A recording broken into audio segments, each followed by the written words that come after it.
outdoors, you can expect to run into a variety of creatures. There's bighorn sheep, wild horses, cougars, hopefully you're not running into that, bears, also hopefully you're not running into that, and bald eagles. As for those dwelling in the water, it's mostly limited to fish, salmon, trout, maybe on the freakier side, sturgeon. Jumping into Idaho's exclusively fresh bodies of water, you would not expect to find an animal that's known for its ocean dwellings. But about a week ago, a man and his kids discovered just that. There are plenty of things you expect to find during a summer day at the pond. Birds, ducks, and dogs.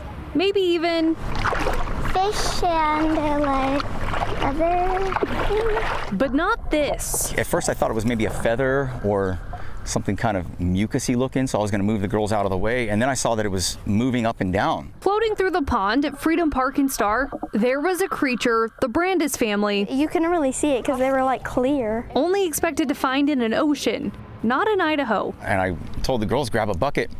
And sure enough, I was like, I think this is a jellyfish. And we scooped it up and put it in her little sand bucket, and it was jellyfish. And then we started seeing more and more and more. One jellyfish became two. Once we saw some, we would swim out and grab them and then swim back in and then put them in the bucket. Then 5 became 10. And then it just became a game. We started trying to catch as many as we could and put them in the bucket. And I think we had about 15 or 16 by the time we were done. Each one was clear. They're kind of squishy, but they're also slimy. About the size of a small coin. They feel weird, and I don't like it. And for a moment, the girls had one very reasonable question. We were kind of scared because we thought that they were going to sting us. I reached out to Idaho Fish and Game. I said, do you guys know anything about this? You know, why they're here, how they got here, are they harmless? Is it okay for us to be swimming in the water? The good news? They may look like they're saltwater cousins, but they cannot deliver the same painful surprise. They said their stingers are too small to sting you. Yep. So, They said their stingers, their tentacles are too small that the stingers can't penetrate human skin. yeah, So I guess they're essentially they're really harmless. tiny. Idaho Fish and Game says freshwater jellyfish are rare, but they're not new to Idaho. They've been here for about 30 years. Nobody knows for certain how they move from one body of water to another, but their tiny bodies can have hundreds of tentacles, mostly used to catch very small organisms like plankton. It was interesting because I've never seen jellyfish in a freshwater lake before. Unexpected, and hard to explain to your friends once summer vacation is over. Are you excited to go back to school and tell all your friends that you saw jellyfish this summer? Yeah, Are they gonna believe you? probably not. Fortunately, they have photos to prove it. Or they're still sleeping. And they're already excited to find more.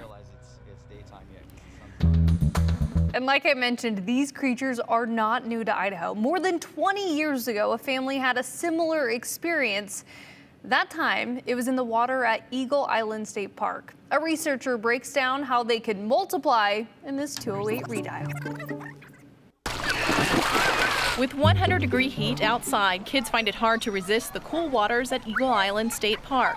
That's where Cindy Cole says her daughter went for a swim Thursday night and scooped up a bit more than she bargained for. 2 light-colored moving organisms. I sure thought it looked like a jellyfish. Hard to believe for people playing at the park, Freshwater jellyfish in here? but water researchers say it's entirely possible. Well, we've only found them one other time in Idaho, and that was several years ago during another heat wave. And they seem to spawn and develop into a medusa where they can swim free to breed. And then they can live as a hydra for years before they ever turn into a jellyfish. Fearing these jellyfish could pack a wallop just like their relatives, the Portuguese man of war, Cole wanted answers. I was kind of concerned only because she said there were a lot of them. I know one sting couldn't hurt anybody, but what happens if you get a lot of them and they're massive? Finding a large amount of them would be pretty rare. They're very uncommon even when you find them. But there's no danger, they're just interesting. In fact, Headley says there could be more freshwater jellyfish floating around in other places, but because they're so clear, nobody ever notices. Casey Hawkins and her kids didn't spot any, so she'll keep coming back to Eagle Island, whatever it takes to stay cool. Not too worried. We're okay. Elizabeth Holman, Idaho's News Channel 7. Well, today, Fish and Game told us biologists rarely see freshwater jellyfish, and if they do see them, it's in calm, still waters of lakes, ponds, or even reservoirs with little flow. Fish and Game says they are one of a few exotic species that appear not to be harmful to native species or fish. But as a reminder, it is illegal to introduce species to Idaho's waterways. And if you see any suspicious activity while at the water or in the wild, be sure to call Fish and Game.